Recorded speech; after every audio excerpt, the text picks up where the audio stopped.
Sveiki, jūs žiūrite laidą Neviešas interesas, su jumis aš, Vladimiras Laučius. O šios dienos mūsų studijos svečias, krašto apsaugos ministras Robertas Kaunas. Sveiki. Sveiki.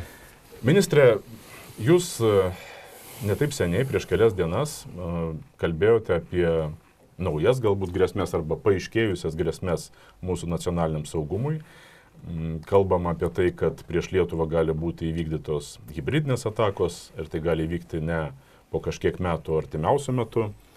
Bet negaliu nepriminti, ir mūsų žiūrovai turbūt prisimena, kad dar praėjusią kadenciją, kai buvo Gabrieliaus Landsbergio ir Ingridos Šimonytės vyriausybė, likus maždaug metams iki kadencijos pabaigos, 23 metų rudenį, Gabrielius Landsbergis pareiškė, kad Lietuva tuoj užpuls, mes tuoj būsim priversti kariauti, esam visiškai nepasirengę ir mūsų sąjungininkai nepasirengę, o reikia skubiai tam pasirengti karui, nes jis jau ne kažkada, o ryt po ryt.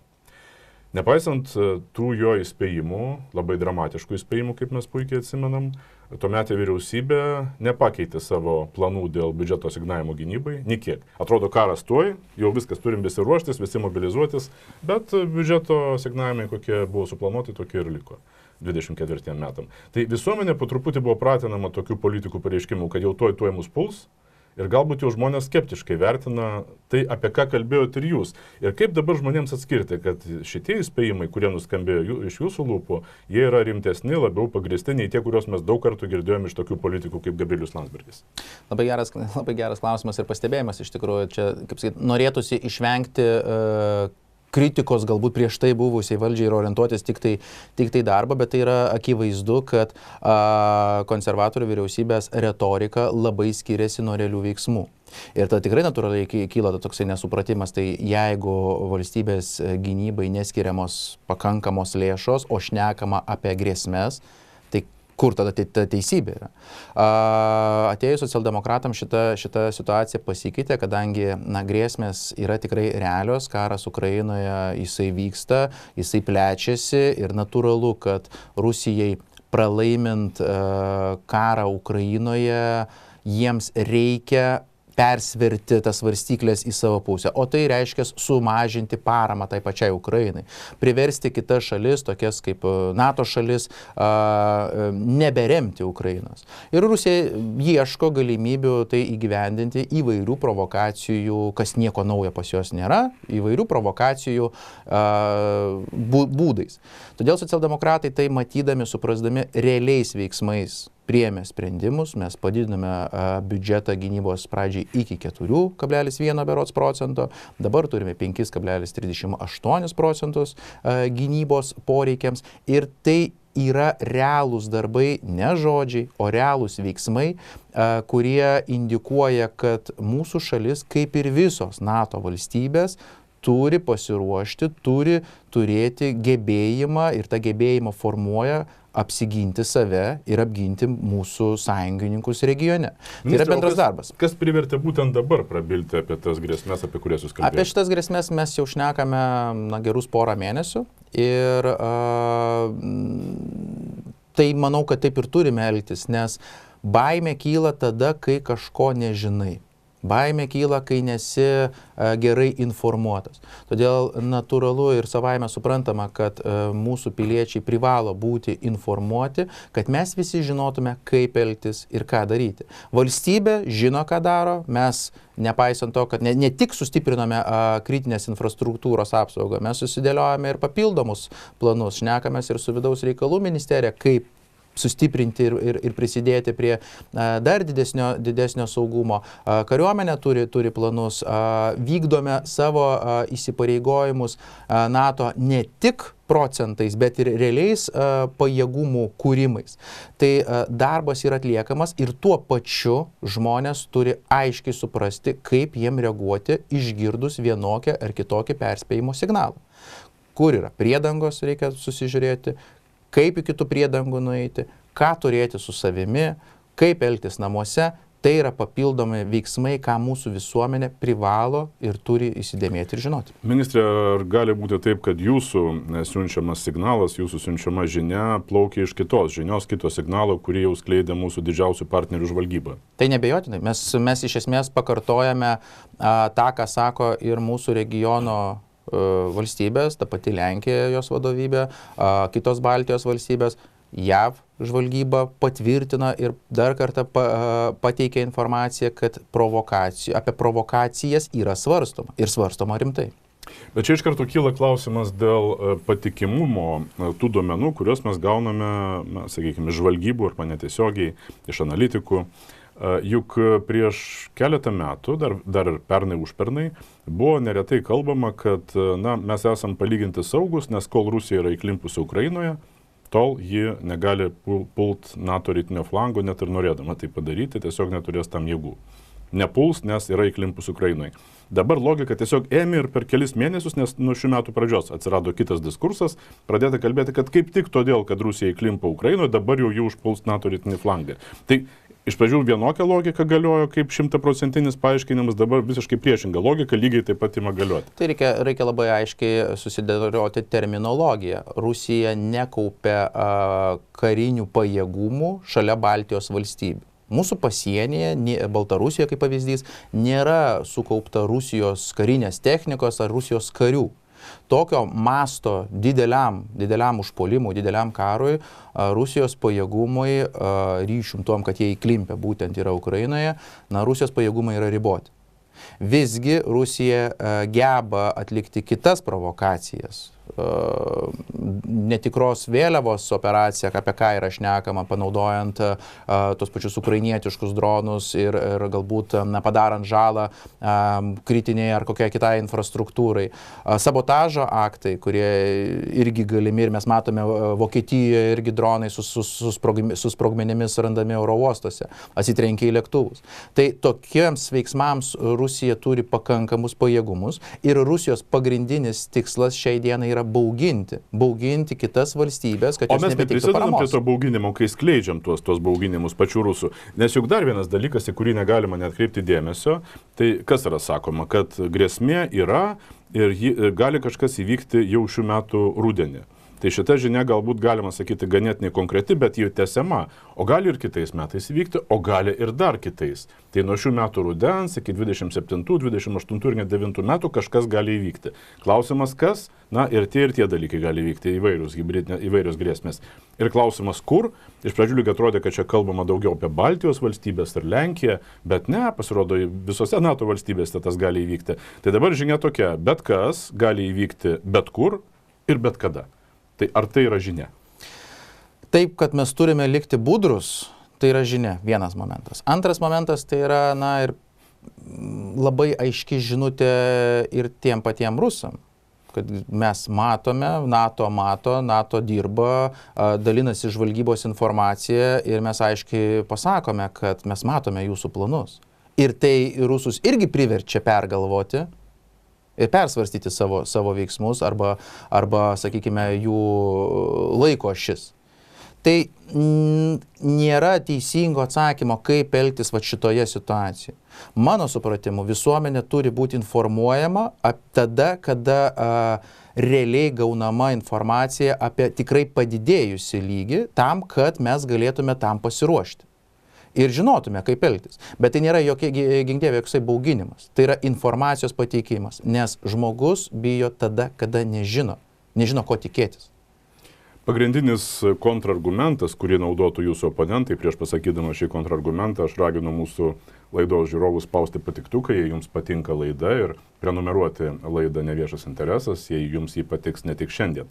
Taigi tęsime pokalbį ir grįžtame prie galimų oponentų atsakymo. Atsakymas gali būti toks: taip, visuomenės budrumas, valstybės budrumas reikalingas, todėl kalbėti reikia apie tas grėsmes, kurios iškyla, ir reikia kalbėti tada, kada jos iškyla, kada apie jas pranešama, bet, sakys jie, mes kenkiame patys savo, šauname savo į koją, paskelbdami visiems potencialiems užsienio investuotojams, kad čia yra rizikinga zona ir čia investuoti pinigus neapsimoka, nes mes esam beveik karo zonoje. Ir patys nuolat pabrėžiame, kad čia gali bet kada prasidėti hibridiniai karo veiksmai.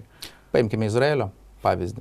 Izraelis turi tikrai labai nestabilius, nepatikimus kaimynus. Jų visa visuomenė yra pasiruošusi, budri ir geba ginti tiek save, tiek savo šeimas, tiek savo valstybę.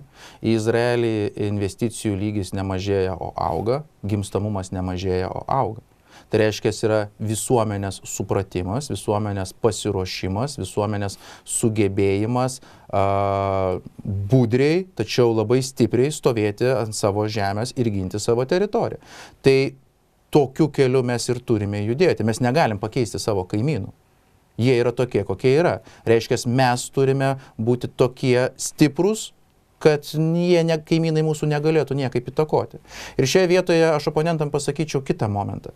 Jie pasako, taip, gerai, kad apie tai yra kalbama, bet tačiau pasižiūrėkite, kaip ruošiasi Lenkai, kaip ruošiasi Estai, kaip ruošiasi Suomija, kaip ruošiasi, o Lietuva nieko nedaro. Tai yra, čia yra bauginimas, nes tai yra netikros informacijos skleidimas. Lietuvos kariuomenė modernizuojasi ne mėnesiais, o dienomis.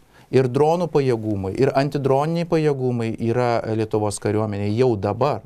Ir ginkluotės, kurios šiai dienai mums kritiškai reikia, jinai jau ir dabar yra ir atvyksta. Tai kaip tik kitas labai svarbus klausimas, bet dabar ir būtent reikėtų neskleisti, nebauginti visuomenės, kad mes kažko tai nesame padarę. Mes darome ir turime labai aišku planą, ką turime pasiekti ir kaip sąveikaujame su NATO sąjungininkais ir kas būtų, jeigu kažkas tai neįvyktų, yra valstybės gynybos planai. O žmonės, kurie kritikuoja vardan kritikavimo ir bando susirinkti kažkokius pigius populistinius taškus, net nematę realios situacijos, net nesusipažinę su tais planais, net nežinodami realios situacijos, jie tada tikrai visuomenę baugina.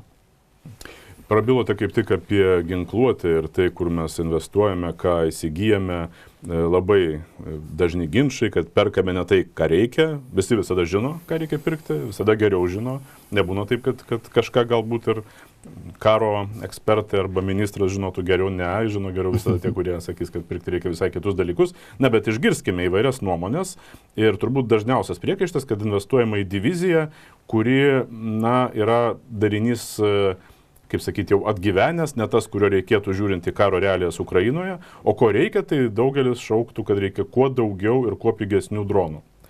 Ir štai čia klausimas, kuris yra nesibaigiantis turbūt, kas mums svarbiau, ar pirkti labai brangius tankus, kuriuos čia pat sunaikintų užpuolikas, ar vis dėlto investuoti tos pinigus geriau į dronus ir turėti čia labai didelius spiečius, kaip tik kalbėjote, kad jau yra įsigijama, bet galbūt nepakankamai, galbūt per brangių, o štai tiesiog apsirūpinkime tokiais dronų kiekiais, kurie leistų kariauti karą panašų į tą, kurį kariauja Rusija Ukrainoje. Pajokausiu, kad Lietuvoje yra 3 milijonai krepšinių trenerių, tai dabar yra 3 milijonai generolų, kariuomenės vadų. Tai visuomenės nuomonė yra savaime suprantama, nes jinai yra įtakojama ir vaizdų, kuriuos mes matom. Dažniausiai vaizdai, kurie ateina iš Ukrainos, tai yra kaip dronai kariauja. Ir tai yra tiesa, dronai tikrai su dronais, nauja technologija sugebėta yra sustabdyti Rusiją ir atsverti galbūt Rusijos tą didelį kiekį pigesniais moderniais sprendimais. Tačiau vaizduose šiuo metu nerodoma, kad ta pati sunkioji technika yra ir Ukrainoje lygiai taip pat. Ukraina kariauja brigadomis ir yra ir artilerijos, yra ir tankų, yra ir sunkiosios ginkluotės, standartinės, jeigu taip ją galim pavadinti, yra ir dronų.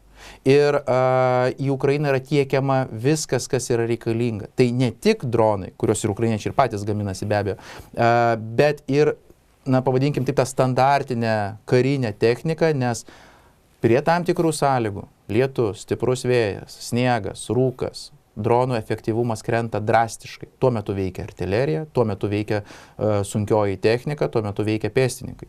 Ir negalima, kaip čia pasakyti, nuspręsti sėdint ant sofos, koksai kariavimo būdas yra pats geriausias. Tam yra kariuomenių vadai, tam yra daug metų mokymosi. Lietuva kariuomenė bendradarbiauja su Ukraina ir mes informaciją gaunam, matom, sekam, adaptuojam savo įsigijimus į tai, ką mes matome. Pagrindinė problema yra dar tai, kad jeigu mes turėtume šiai dienai jau diviziją, jeigu prie tų pačių, atsiprašau, dar kartą paminėsiu, konservatorių finansavimas būtų buvęs adekvatus, atliepiantis retoriką tuometinę, tai šiai dienai mes jau gal turėtume diviziją ir galėtume daugiau orientuotis į kitokias technologijas. Tačiau mes turime šiai dienai sukurti ir diviziją, kuri reikalinga ir NATO planams, ir mūsų sausumos pajėgoms, nes būtent ta sunkioji divizija ir laiko priešą toje vietoje, kur mums reikia, kad jisai būtų. Tada papildomai turime sukurti ir kūrėme visus droninius pajėgumus, kad vargintume, naikintume priešą papildomai. Ir dar oro gynyba, kuri lygiai taip pat yra svarbi ir mes matome, kaip Ukraina šiai dienai vargsta be stiprios oro gynybos. Tai mes vienu metu turime padaryti labai daug darbų tik tai todėl, kad ankstesnis grėsmių supratimas buvo žodžiuose, o ne finansinėse eilutėse. Iš tikrųjų, mūsų žiūrovams turiu priminti, kad Tėvynės sąjungos valdymo 8-12 metų kadencijos laikais buvo nuolat skelbiama, kad teritorinė gynyba yra pasenusi koncepcija, nebeaktuali, reikia mobiliųjų spec dalinių, kurių iš mūsų reikalauja NATO, apie savo teritorinę gynybą, galime galvoti, bet pinigų tam nėra, nes pasaulį ištiko finansų krizė ir mus turbūt ištiko labiausiai kažkodėl. Na ir jeigu jau kalbam apie gynybą, pakalbėkim šiek tiek ir apie gynybos pramonę, aktualius dalykus. Ne tik jai, bet ir žinoma žmonėms, kurie apie tai susimasto, apie dronus kalbama dabar vis dažniau ir dažniau. Turbūt tekę yra dalyvauti renginiuose, kur gynybos ekspertai ir gynybos pramonės įmonių savininkai ir atstovai ir apskritai ekspertai karybos ginčijasi tarpusavėje dėl tų dronų. Ir ginčo esmė tokia, ar svarbiau yra užsipirkti dabar kuo daugiau, ir paskui poreikiams kintant, nes vyksta nuolat tie pokyčiai, modernizacija, atnaujinti tai, kas vadinama software. Ir daug kas iš tų gamintojų sako, kad hardware, kaip čia lietuviškai, techninė įranga ir programinė įranga. Taip. Jie sako, mes galim prigaminti labai daug tų dronų, techninė įranga nesikeičia taip greitai, o programinė įranga mes galim 1-2 ir pakeisti. Todėl geriau, kad valstybės užsakymai dideli būtų jau dabar, mes turėtume daug dronų ir palaipsniui, kai atsirastų poreikis, keistume būtent tą programinę įrangą. O kiti sako, nesąmonė, reikia viską keisti ir pasensta viskas labai greitai, todėl pirkti daug dronų ir juos sandėliuoti yra beprasmiška, po to juos teks išmesti. Kurie teisūs? Vėlgi čia yra du kraštutinumai ir tiesa yra truputėlį per vidurį. Nes iš vienos pusės taip, kas greičiausiai sensa, tai yra programinė įranga, tą mes matome ir Ukrainoje, ir įvairūs iššūkiai tiek žeminimo, tiek kitų, sakykime, kas liečia dronus, tie iššūkiai iš fronto keliauja pastoviai informacijos rautas ir programuotojai, inžinieriai nuolat dirba prie tos įrangos atnaujinimo, pakeitimo, veikimo ir taip toliau. Visgi lygiai taip pat mes matome, kaip dronai automatizuojami. Tai automatizacija nėra susijusi vien tik tai su programinė įranga ir dirbtinio intelekto panaudojimu. Tai yra susijusi ir su papildomų sensorių įdiegimą į droną, tam, kad tas dronas galėtų orientuotis pats. Pagalba dirbtinio intelekto. Ir dar techninės įrangos. Ir dar tai vad užtat čia jau atsiranda ne tik programinės įrangos pokytis, bet ir korpuso, sensorių, jau tas jau drono iš esmės pokytis.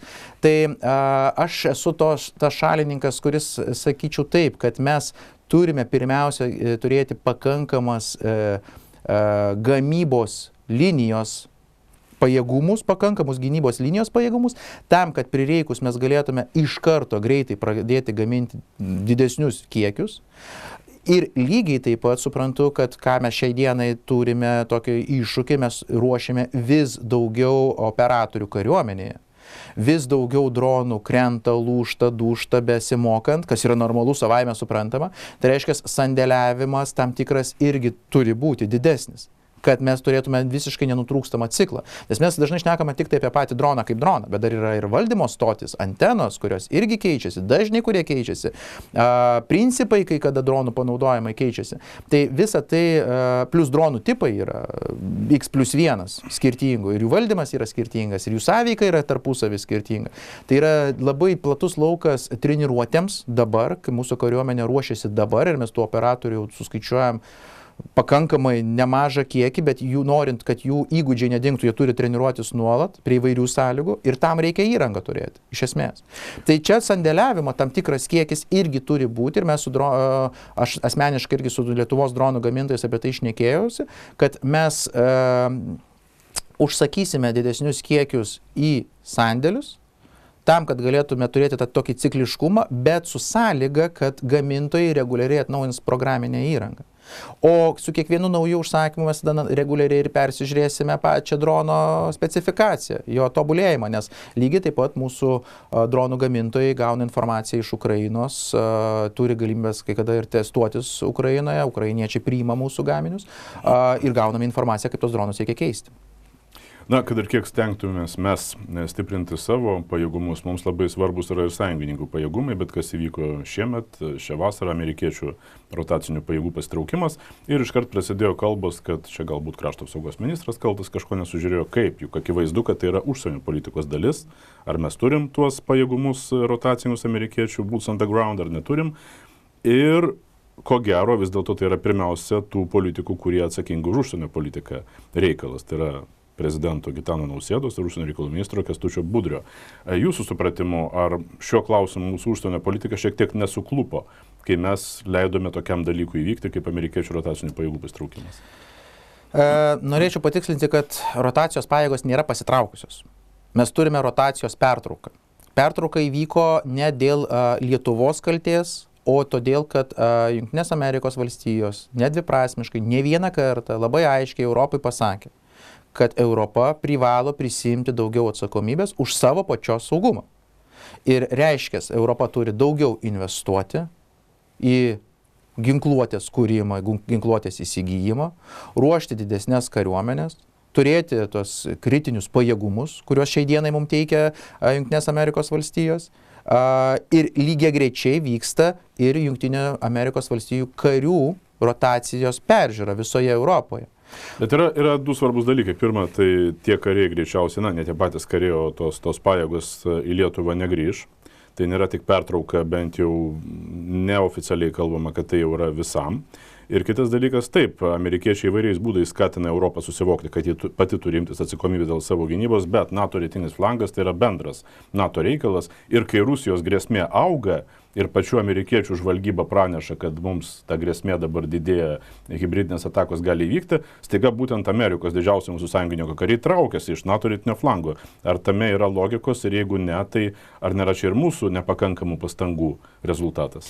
Aš nenoriu teikti, kad Jungtinės Amerikos valstijos negrįš ir to aš turiu visiškai priešingą informaciją.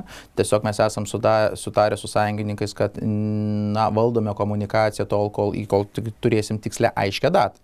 Plus ir dabar mes Lietuvoje turime Jungtinių Amerikos valstijų karių ir dalį technikos. Tai nėra, kad visiškai tuščia ir visi yra išvykę. Procesas yra įtakotas ir Vokietijoje, Lenkijoje, Baltijos valstybėje, kaip regioną paimkime visą peržiūrą. Mes girdime pozityvius signalus dėl nuolatinės bazės Lenkijoje. Mes lygiai taip pat esame kaip Lietuva vardinama pavyzdys visam NATO tiek su savo požiūriu į savo saugumą, gynybą, tiek su atliktais darbais, tiek finansinėm eilutėm. Esame atlikę visas reikalingas procedūras, kaip netgi finansuoti karių buvimą čionais, suteikti maksimaliai geriausias sąlygas treniruotėms, nes kariai ne tik būna, gyvena, jie ir treniruojasi. Tai tam yra įkurtos ir reikalingos infrastruktūros. Tad šioje vietoje mes turime tiesiog tarpą tarp peržiūrų ir esu visiškai ramus, kad tiesiog dienų arba, sakykime, laiko, gal taip pavadinčiau, klausimas, kada mes turėsime labai aišku atsakymą. Kariuomenių vadai strategiškai susidėlioja, baigė dėlioti patį procesą, vyksta dar diskusijos tarp kariuomenės lygmens, kokios pajėgumai, kada, kaip, kur turėtų būti, ir be abejo reikalingas ir politinis sprendimas, kad tai įvyktų. Tai procesas vyksta. O Lietuva lygiai taip pat mes suprantame, kad, turime turėti ir alternatyvius variantus. O jeigu kažkas nutiktų visgi, ko mes neplanavome. Todėl turime puikų bendradarbiavimą su tais pačiais vokiečiais. Ir Vokietijos brigada iki 2027 metų pabaigos bus Lietuvoje. Jau dabar Vokietijos karių yra Lietuvoje, kartu treniruojamės, kartu dirbame ir vokiečiams yra padarytas didžiulis įspūdis, kaip mes gebame greitai kurti infrastruktūrą reikalingą jų karių treniruotėmis Lietuvoje. Na, bet ministrė, visi puikiai suprantame, kad jei vyktų konfliktas su Rusija, tiksliau, jeigu Rusija nuspręstų išbandyti NATO solidarumą, tai pagrindinė pagrindinis sąjungininkas būtų Amerika, tas, kuris padėtų mums apsiginti. Ir vis tiek klausimas lieka, ar mes pakankamai pastangų dedame bendraudami su to mūsų pagrindiniu strateginiu sąjungininku, juk užuot matę aktyvesnį mūsų, tarkim, ambasados darbą Vašingtone, mes atvirkščiai mes matome skandalą kilusi toje ambasadoje, kurioje ambasadoriavo iki pastarojo meto ponas Varvuolis. Aplink jį kilo skandalas, galbūt ir jo pastangomis, dabar ten raginamas atlikti tyrimas, tą ragina daryti Užsienio reikalų komitetas Seime, kuriam vadovauja jūsų partijos kolega ponas Motuzas, kuris taip pat yra už tyrimą. Tai jūsų vis dėlto vertinimas, ar, kaip sakyti, jūsų vyriausybės partneriai neprisideda prie apsunkinimo tų problemų, kurios ir taip nemenkos? Sunku, gal sakykime taip vienareikšmiškai vertinti visos situacijos, kadangi tai yra vis tiek užsienio reikalų labiau tema. Bet tai susiję. Susiję. Tiek, kiek man teko bendrauti su ambasadorium, kiek vizito metu, ambasadoris tikrai yra aktyvus. Kiek tas aktyvumas į kurią pusę veikia, aš gal nenorėčiau vertinti, bet bendravimas vyko, pagalba mūsų kelionės metu vyko. Kažkokių galbūt dabartinių pasisakymų aš nenorėčiau galbūt vertinti tam, kad tiesiog gal net ir nepirščiau kažkokios savo nuomonės, sakykime. Manau, visi susirinks, reikame informaciją, svarbiausia, kad iš to nedaryti kažkokio tai šou, o viską išspręsti konstruktyviai, jeigu yra ką spręsti. Jeigu jau kalbame ne tik apie saugumą, bet ir užsienio politiką, tai aprėpėme visas, kaip sakyti, prezidentinės sritis. Kaip tik žiniasklaidoje pasirodė rimtas analitinis straipsnis, kur tarp kitų kandidatų į prezidentus artėjančiuose prezidentų rinkimuose buvote minimas jūs. Ar svarstote galimybę kandidatuoti prezidentų rinkimuose? Mane labai nustebino šitas palyginimas ir įdėjimas manęs kaip po kandidato. Aš dirbu krašto apsaugos ministerijoje, esu visiškai susitelkęs į krašto apsaugos sistemos stiprinimą, gerinimą procedūrų ir kariuomenės stiprinimą, ir apie jokius kitus planus aš šiai dienai nesvarstau. Bet sutinkate, yra dvi ministerijos, kurios yra labai artimos prezidento atsakomybės ryšiai, ir jūsų ministerija patenka, ir jūsų veiklos rytis patenka. Be abejo, tai artimos, dėl to mes ir su Kęstučiu Budriu tikrai turime nuolatinį kontaktą, ir su prezidentu turime nuolatinį kontaktą, kadangi taip, šitos temos šiai dienai yra labai svarbios, jos labai artimos, persipinusios, bendradarbiavimas turi būti tamprus tam, kad pasiektume reikiamus rezultatus. Jūsų vertinimu, ar Mindaugas Sinkevičius keltų savo kandidatūrą prezidento rinkimuose? Čia yra klausimas Mindaugui Sinkevičiui. Ačiū už pokalbį. Ačiū.